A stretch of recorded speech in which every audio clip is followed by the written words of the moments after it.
Nägusid vaadates vist tean kõiki, et ei olegi väga vaja pikka juttu tegema hakata. Vähemalt näinud oleme. Olen ka Jarno siit samast kogudusest ja abielus. Praegu naine paneb lapsi magama, mul on hea siin olla.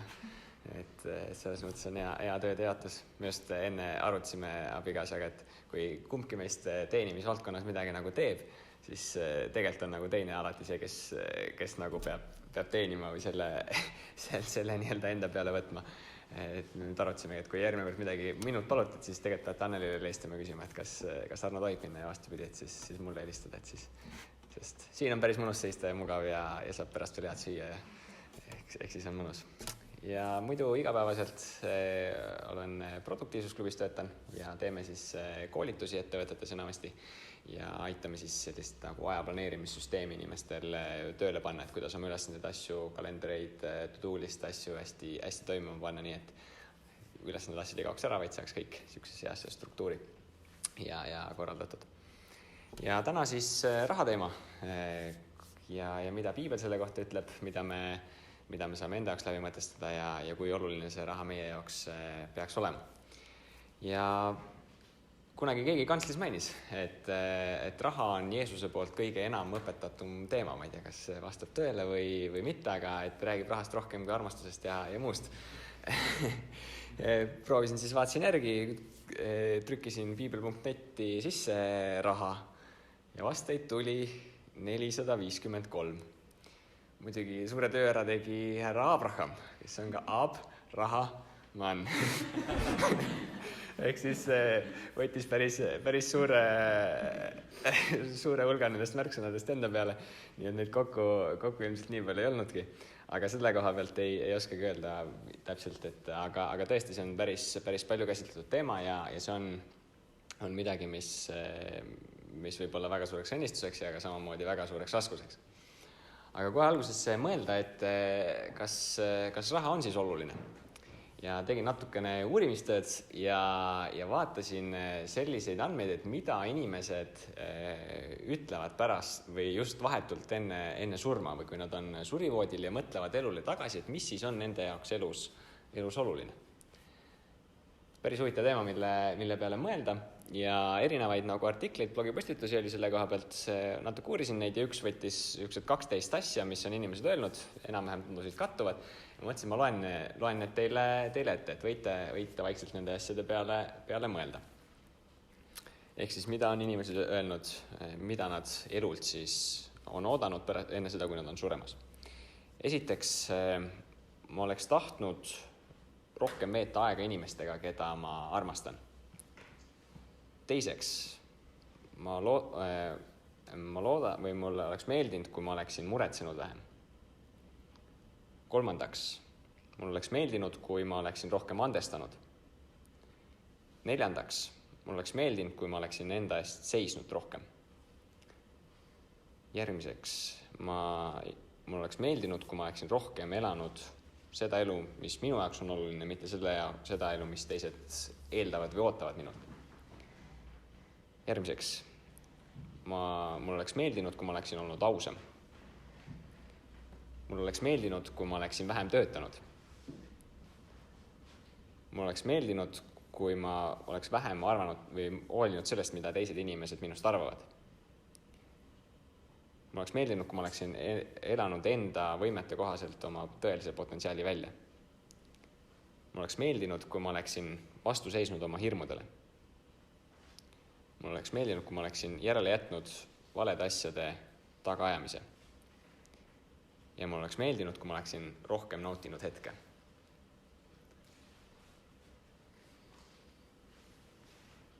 Päris huvitav.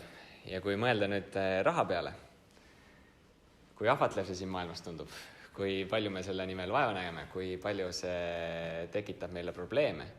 Aga kui mõelda selle peale, et mis siis nagu lõppude lõpuks on oluline ja need ei ole kristlased, kes need asju on öelnud. Me tegelikult saame aru, et see, kui palju meil on raha, et kui palju see ei mängi tegelikult meie elus tähtsat rolli.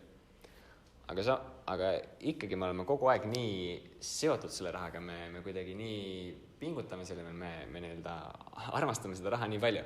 ja ma arvan, et üks nagu väga hea näide on see, et kuidas levivad näiteks püramiidskeemid. Valemid on väga, väga lihtsad. Keegi tuleb, paneb mingisuguse raha sinna sisse ja see ongi selles mõttes püramiidskeem. Mõeldakse välja mingisugune mänguasi, mis siis peaks seda olema nagu hästi oluline ja millegipärast on see, et alguses sa pead panema hästi suure raha sisse, et sealt siis hiljem tagasi hakata saama. Viimane, mis siin laialt levis, oli Kairos. Nemad väitsid, et sa pead panema raha sisse, et siis sa saaksid osa ühest nii-öelda andmekaitse või andmete talletamise süsteemist, mis on siis iga inimese enda arvutis. Süsteem ise on nii, et kui mina alustan selle süsteemi, siis mina ütlen, et olge hea, Sander, tule pane 100 eurot, Lauri pane ka 100 eurot, et siis ma annan teile raha tagasi varsti. Ja sõpradele ka, et siis tuleksid nemad ka ja siis saavad kõik raha tagasi. Sander kutsub Marise ja Leho ja Piia ja kõik tulevad, panevad 100 eurot ja selle eest see raha, mis nemad sisse panevad, selle eest antakse minule see raha, sest mina olen seal kõige tipus. Ja nemad kutsuvad jälle oma enda sõbrad ja siis kõik need, kes seal allpool on, nende raha nii-öelda makstakse välja nendele, kes seal tipu pool on. Ja kõik väidetavalt saavad mingisuguse produkti või asja selle eest. Lõpuks, milles asi on, need, kes seal kõik üleval pool on, nemad saavad kõik selle raha, mis altpoolt on sisse pandud, saavad endale kenasti kätte, kellel nii hästi ei lähe, üks hetk millegipärast see püramiid variseb kokku, kes liitusid piisavalt vara, neil läheb hästi, saavad omale palju raha, kes liitusid liiga hilja, keda on enamik, nemad jäävad rahast ilma. Aga miks ma sellest räägin, on see, et tegelikult need skeemid või need asjad ka kristlaste seas, need tegelikult levivad väga kiiresti. Üks tuleb, kukub kokku, siis tuleb järgmine ja see tegelikult näitab seda, et kui palju me tegelikult igatseme või kui ahned me oleme selle raha järgi, et me isegi, see on suhteliselt nagu jaburad on need asjad, mis selle eest pakutakse, aga ikkagi me läheme nende asjadega nagu nii tugevalt kaasa. Samamoodi loto mängimine, me ikka ostame, me ootame, et sealt oleks mingisugune meie võit. Kui vaadata neid rahaga seotud õpetusi, need müüvad nii hästi, rikkaks saamise õpik, kuidas edukalt minna, kui palju inimesed ja kui palju me nendega kaasa läheme, et seda endale kätte saada. Ja kui vaadata, see võiks ju mõelda, et meil on raskustes, et meil on vaja mingit raha, et kuidagi nagu toime tulla ja see annab mingi taseme meile. Mõned aastad tagasi käisin uudistest läbi, kuidas Panamasse oli siis nii-öelda kanditud väga palju varasid, et säästa nii-öelda makse ja nii-öelda varastada riigi tagant ja kui palju tegelikult rikkaid inimesi sellesse lähevad. Just siin trennis oli juttu, et Lionel Messi või see pidi vist maksma 4 miljonit kuus makse oma palga pealt. Aga see on hea kuupalk, siis maksad makse ka. aga kui sul on nagu sellised summad, millega sa tegutsed, ikka tekib see kiusatus seda raha kuidagi nagu nihverdada, et seda ikkagi rohkem oleks. Ja tundub nagu selline lõput ring, et me kõik kuidagi nagu nii armastame seda raha ja tahame sellega seda, et seda meil aina rohkem oleks, kuigi me ju tegelikult mõistame, et see ei ole nii oluline või kui me vaatame endasse, siis me saame aru, et see tegelikult ei mängi ju meie elus nii suurt rolli. Ja ega piibel ilmaisata sellest päris jõuliselt ja päris konkreetselt ei räägi. Näiteks 1. Timoteuse 6:9-10 on kirjas, kes tahavad aga rikastuda, need langevad kiusatusse ja lõksu, paljudesse rumalaisse ja kahjulikesse himudesse, mis vajutavad inimesed sügavamale hävingusse ja hukatusse. Jah, kõige kurja juur on raha armastus, sest raha ihaldades on nii mõnedki eksinud ära usust ja on iseenesele valmistanud palju valu. Päris konkreetne ja ütlebki, et kui tegelikult ohtlik on seda raha taga ajada, kui palju me endale tegelikult sellega jama kaela tõmbame. Ja selles mõttes, kui Timothy Keller, ma nüüd mäletan, mulle on seda edasi räägitud, jaotas raha armastuse 2.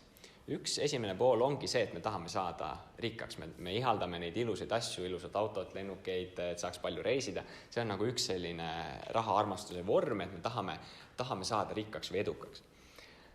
samas, kui me nüüd tagasi vaatame sellele, et kas see on oluline, me saame aru, et tegelikult ega see meie elukvaliteedile väga palju juurde ei anna.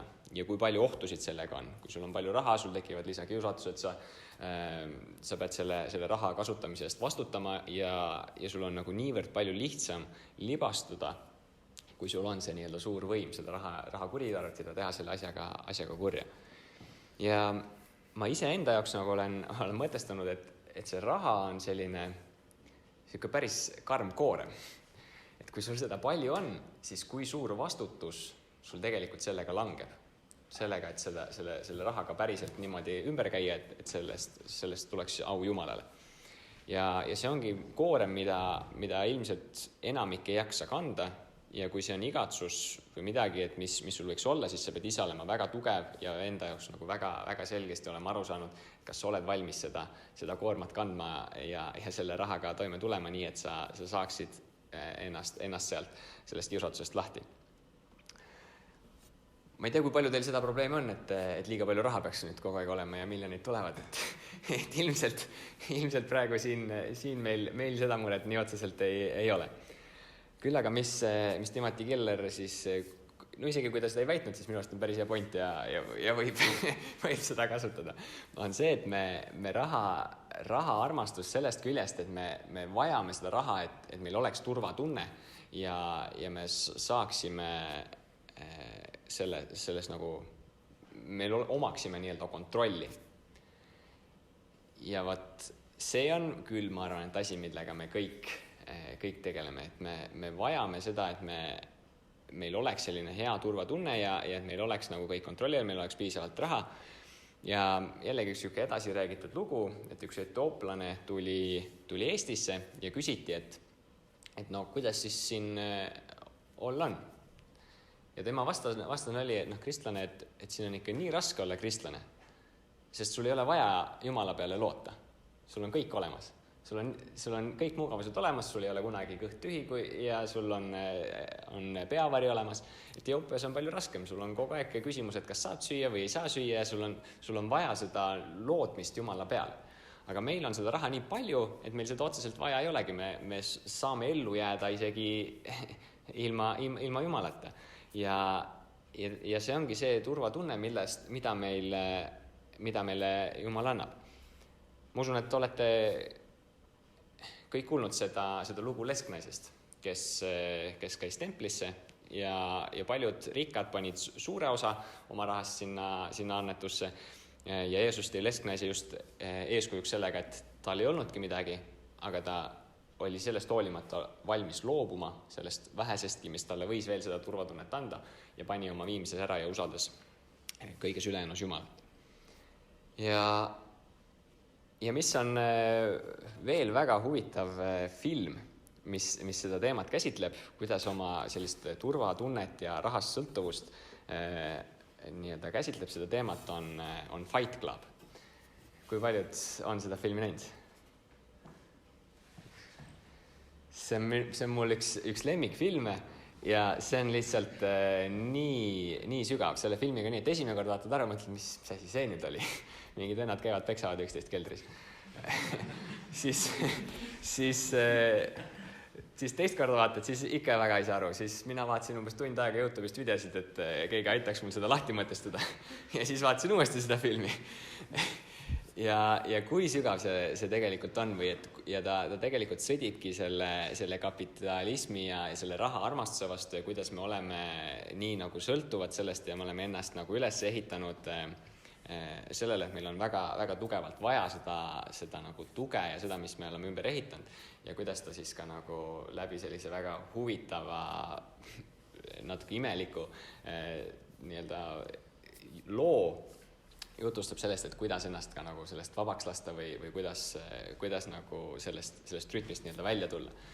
Ja üks tseen oli nagu väga huvitav, mis seal ongi see, et seal on nagu kaks tegelast ja siis üks nii-öelda survestab seda teist siis nii-öelda sellest nagu kõigest, mis ta on endale ehitanud, oma maja, kuidas ta nagu sellest nii ennast sinna sisse saanud, ongi nii, et ta sõidab vastassuuna vööndis ja hoiab roolist kinni. Ja ta ütleb, et sa pead lahti laskma, lase lihtsalt vabaks, lase lahti sellest kõigest, mis siin on ja ole valmis nagu kõigest loobuma. ja see tseen oli nagu nii kuidagi huvitav, lõpuks nad sõitsidki karilt välja, aga selle asja point oligi see, et see kõik nagu, mis me oleme enda jaoks nagu ehitanud ja see, et kuidas sellest nagu päriselt lahti lasta.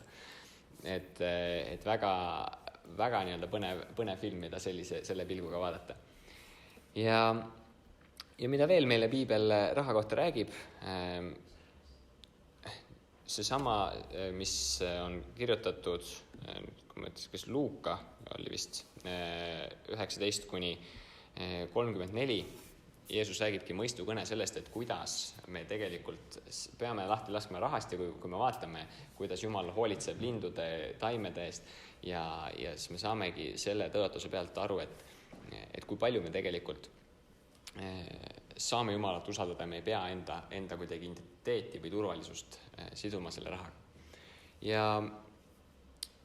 Ja mis ta veel räägib, ongi see, et see, kui me seda enda jaoks korjame, külvame, talletame, siis see tegelikult viib ka meie südame sinna, kus on raha, et millele me aina rohkem oma tähelepanu pöörame, selle või samamoodi aega, sellest paratamatult saab meie nii-öelda mingisugune turvaallikas ja me nii-öelda aina rohkem seome sinna. Aga kui me mõtleme sellele, mis on Jumalas, siis see on see, millega me aina rohkem ennast täidame ja mille peale me mõtleme.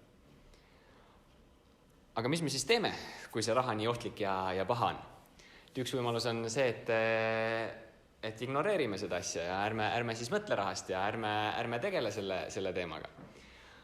Aga paraku vist päris nii hästi ei saa. Peab ju sööma ja peab ju riideid saama ja kuidagi me peame selle rahaga ikkagi toime siin tulema. Ja mina ise arvan, et mida vähem või kuidagi mida rohkem me selle raha teema enda jaoks minna laseme, et kuna ta nii paha on, et siis ma ei mõtle, ma ei tee mingit eelarvet, ma ei mõtle üldse rahast, seda suurem on meie kiusatus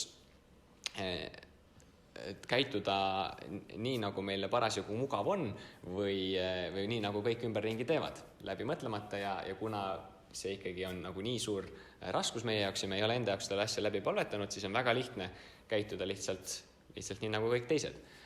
Ma ise enda jaoks sain sellest nagu mõttest aru siis, kui ma enda jaoks mõtlesin läbi seda, et kas ma oleksin valmis riigi eest sõdima või tapma. Ja ma olin kaitseväes käinud ja ma sain aru, et ma pean enda jaoks selle nagu südamerahu eesmärgil selle teema enda jaoks läbi mõtestama. Sest ma sain aru, et kui nüüd peaks sõda tulema ja ma ei ole enda jaoks seda teinud, siis ma lihtsalt käitun nii, nagu minu sõbrad ümber käituvad või kuidas tundub psühholoogiline norm. Ja kui ma tegelikult enda jaoks läbi mõtestamata olen käin ja tapan, et kuidas kas see on nagu nii suur asi, et kas ma saan seda päriselt teha. Ja rahaga ma usun, et on samamoodi, et kui me ei ole seda enda jaoks läbi mõtestanud, siis me käitume lihtsalt nii, nagu mugav on ja üldine nii-öelda rahakasutus ma ei ütleks, et on kõige parem. Ja sellega kaasa minna pigem ei tahaks. Ja piibel samamoodi, ma usun ka, et olete lugenud või kuulnud sellest talentide loost, kus Jeesus tõi eeskujuks siis majaisandat, oli majaisand, kes siis nii-öelda ikkagi kasutas targasti oma raha, mitte ei peitnud seda higirätikusse, vaid andis pankuritele ja kasutas siis seda raha targasti. Ja mina ise arvan ka, et kui meil on see võimekus või oskus oma raha targasti kasutada, siis me saame olla teistele õnnistuseks ja mõelda, et ma selle rahaga ei tegele, on justkui nii, et me sõidame autoga, aga me turvavööd ei hakka kinni panema, sest küll siis Jumal hoiab meid rohkem ja siis nii-öelda sõidame selle Jumala armu peal. Mõistlik on ikkagi turvavöö kinni panna ja mõistlik on ikkagi kasutada raha nii palju hästi, kui me vähegi oskame. Ja see aitab meil olla ka sellest rohkem vaba. Ja kui nüüd võtta seda teemat kokku, siis võtaksin 3 punkti, ehk siis rikkaks on siis mõistlik hakata siis, kui sa oled valmis päriselt seda koormat enda peal kandma ja seda vastutust enda peale võtma, sest see tegelikult ei anna meile ellu palju juurde. Teiseks, me peame olema rahast olema valmis, olema vabad ja sellest ennast lahti laskma ja endale mitte seda turvatunnet sinna peale liiga palju ehitama. Ja viimane punkt on see, et vabaks saamine ei tähenda rahaga ignoreerimist, vaid seda, et me esiteks oleme enda jaoks läbi mõtestanud, mida me rahaga teeme, kuidas me rahaga käitume, kui palju me annetame, kellele me annetame ja palju me kümnist maksame, me oleme enda jaoks teadlikult need otsused vastu võtnud, enda jaoks läbi mõelnud, siis me saame käituda neist lähtuvalt.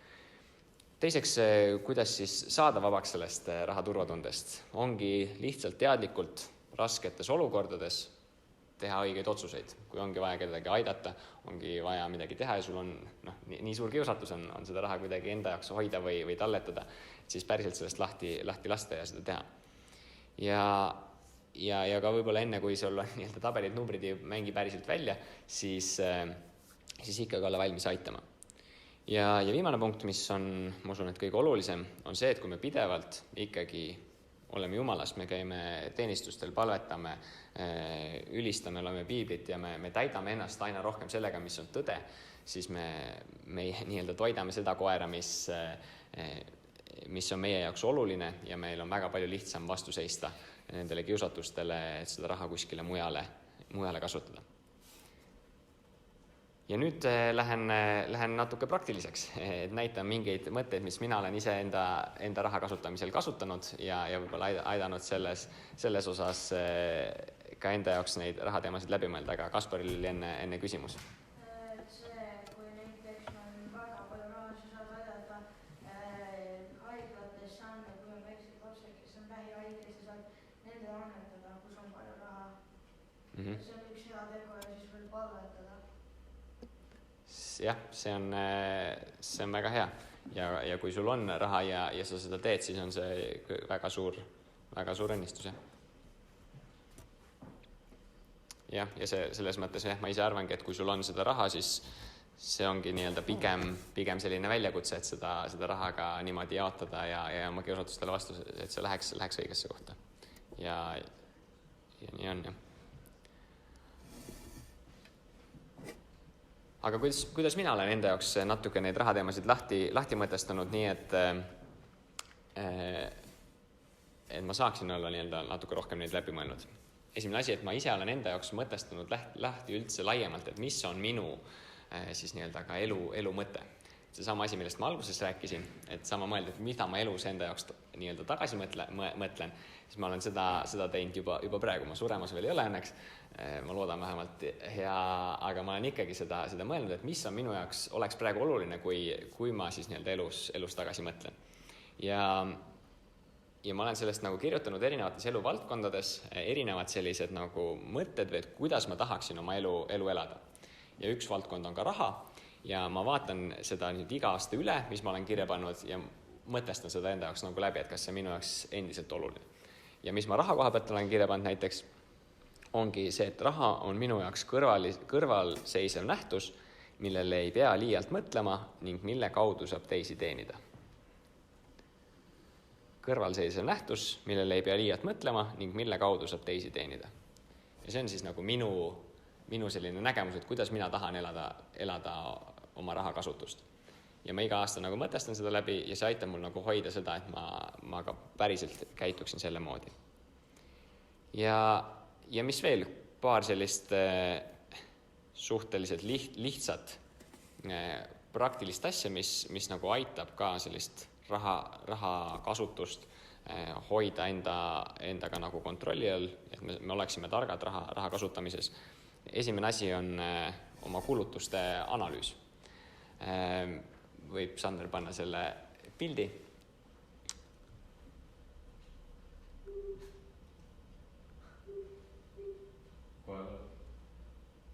Eks see, millal seda teha, ilmselt on, see teema saab aktuaalsemaks siis, kui oled juba oma rahakoti peal ja pead oma tulusid-kulusid haldama. Et mina ise kasutan sellist rakendust nagu MyFinancer, kas sa neid asju haldad kuskil tabelis või mitte, et seal ei ole väga suurt vahet, aga mis see siis teeb, on see, et ma ise korra kuus siis pangakonto väljavõtte, toon endale laen sinna rakendusse ja siis ta automaatselt juba jaotab need kanded ära erinevatesse eluvaldkondadesse. Ja sealt võib näha, transport, üür, lapsed erinevatesse eluvaldkondadesse, siis käin silmadega nii-öelda kõik need kulutused üle ja panen sinna õige nimetuse kirja, kui automaat see valem on selle asja kuidagi valesti kirja pannud. Ja mida see annab? See aitabki sul hoida kontrolli all neid kulusid, mis sa igakuiselt teed ja sa saad nagu teadlikult otsustada seda, et kuhu sa oma raha kasutad, kulutad ja neid impulsiivoste selle võrra vähem, et ma olen sealt need numbrid praegu välja võtnud, aga seal ta näitab, kui sa vaatad erinevaid perioode ja sa saadki nagu otsustada, et okei, ma näen, et mul ikkagi igakuiselt toidu peale kulub liiga palju raha, et mis on siis need järgmised otsused, mis ma peaks ära tegema. Varem tegin seda asja Excelis, ma olen vist kokku äkki mingi 7 aastat nüüd teinud seda igakuiselt ja toimib. See rakendus on nagu hästi mugav. Kui tahta seda mugavalt kasutada, siis maksab mõned eurod kuus, aga saab ka tasuta kasutada väga, väga edukalt. Kas keegi on veel endal sellist kulutuste analüüsi teinud? Teete ka, jah? Enam ei tee, aga vahepeal tegin küll. Yeah. Mul on no ma teen pausi praegu sellest. Ma plaanin ikka uuesti hakata tegema, aga ei väga oluline on. Muud moodi ei saaks. Jah. See aitab enda rahaasju paremini kontrolli all. Teine tabel, milleks mul uhke täppi ei ole, aga on vana hea Google Sheet, on siis rahavoogude tabel. Ehk siis kui eelmine tabel vaatas minevikku, et kuidas sa oled raha kulutanud ja kuidas need kategooriatesse lähevad, siis see on nüüd raha tuleviku tabel. Ja seda samamoodi igakuiselt täidan ja vasak kõige ülemine number, mis seal on praegu 1000. See ongi siis see, kui palju sul parasjagu raha arvel on. Ja siis edasi on 2 lahtrit, mis on see, et mis on sinu ennustatav tulu selles aprillikuus. Anneli saab 100 eurot palka, mina saan 100 eurot palka. Kokku on 200 eurot meie palk. Ja viimane number 150 on siis see, et kui palju meil on igakuised kulutused. Ja järelikult 200 eurot teenime, 150 eurot kulub, järelikult jääb raha järgi 50 eurot. Ja see 50 eurot kandub järgmise kuu arvele. Ja kui me seda sama rütmi jätkame, iga kuu teenime 200 eurot, iga kuu kulutame 150 eurot, siis see vasak tulp on see, kui palju meil järgmise kuu alguses raha arve peal on. Ja kui me sellist tempot jõuame hoida, siis 2023 juuliks on 1750 eurot arve peal. Kui meil oleks nii, et 200 eurot tuleb ja 150 eurot läheb iga kuu, siis ei oleks sellist asja vaja. Aga asi tuleb kasuks siis, kui need tulud ja kulud ei ole väga stabiilsed ja on soov aru saada, et kas see, kuidas raha praegu tuleb, läheb, on realistlik ja minule ettevõtjana on see nagu hästi-hästi oluline, sest mõni kuu ei tule üldse raha, siis tuleb rohkem raha ja kõike neid nagu, selles mõttes nüüd on asjad stabiilsemad, aga see, et omada nagu ülevaadet ja kontrolli, et kas nagu paari aasta vaates on nii-öelda rahavood positiivsed, et see aitab selliseid nagu arvestusi ja teha palju. Ja kui sa näedki, et sul on keskmine kulutuse arv ja see paned siis tabelisse, siis sa saadki nagu enda jaoks ka parema ülevaate, et kas suvel reisile saab minna või kas oleks vaja saab kedagi toetada, nii et enda käitumist muutes asjad ei läheks nii-öelda käest ära. Ja see annab selles mõttes, mulle on andnud sellise nagu haldamine väga, väga suure ka vabaduse ja ülevaate. Kas keegi sellist tulevikuprognoosi on enda raha haldamisest teinud? Kas sarnases formaadis või mingite teiste põhimõtete alusel? Natuke teiste. Aga kui... Ei sarnases formaadis, selles mõttes Excelis küll, aga mitte niimoodi. Jah. Okei, aga ehk siis nagu, et tuleviku rahasid prognoosida põhimõttena, jah? No ma olen lihtsalt niimoodi teinud, et arvestanud, et umbes... Kui ma tunnipalga arvelt olen töötanud, siis ma umbes vaatad kuule otsa, saad aru, palju kuus päev on, kus sa tööd teed, siis aimud, et umbes nii palju võiks nagu teenida sellel kuul, siis ma kirja, siis teed arvestada ja siis teinekord ma nagu, siis kui ma nagu ametlikult käisin ilusti tööl, siis lükkasid nagu iga kuu selle umbes täis, siis vaatasid, et aasta lõpuks teenid ikka mingi korraliku summa nagu raha, et tahaks nagu aasta lõpus, et oleks midagi alles ka. Et siis sellepärast, et arvestada, et palju tuleb. Põhimõte sama. Jah, ma ei ole segan mahe. Ei, see... Jah, et siis tead näiteks, et kui mingid suuremad kulutused on, siis oskad nagu arvestada seda mingisse kuusse, nagu et lükkad mingi, näiteks tahad autot osta, siis lükkad selle sinna kuusse, kus näed, et tuleb rohkem raha näiteks või ma ei tea, mingid siuksed asja on teinud. Jah, see põhimõte on sama. Et siin samamoodi need numbrid on väga sarnased, aga et kui sa teadki, et tegelikult 2023 veebruarist tahaksid autot osta, siis saad aru, et sul on praegu, kui midagi ei muutu, siis sul on 1500 €, saad vaadata, et missugust autot siis potentsiaali osta on. Ja siis paned sinna kulureale, paned selle 1500 juurde ja siis selle võrra on jällegi järgmise kuu numbrid seal väiksemad. Et selline väike nipp ja see tabel selles mõttes arvutab kõik ise ja see on praegu selline lühike kokkuvõte, et mul endal ka samamoodi arvutab keskmiselt, me ise maksame ka palka, maksame tunni palgalusele, et kui palju ma tõenäoliselt teen tolles 6 tunde ja siis ta arvutab nagu palju sinna tuluarvele seda raha peaks tulema. Vot, et sellised praktilised näited.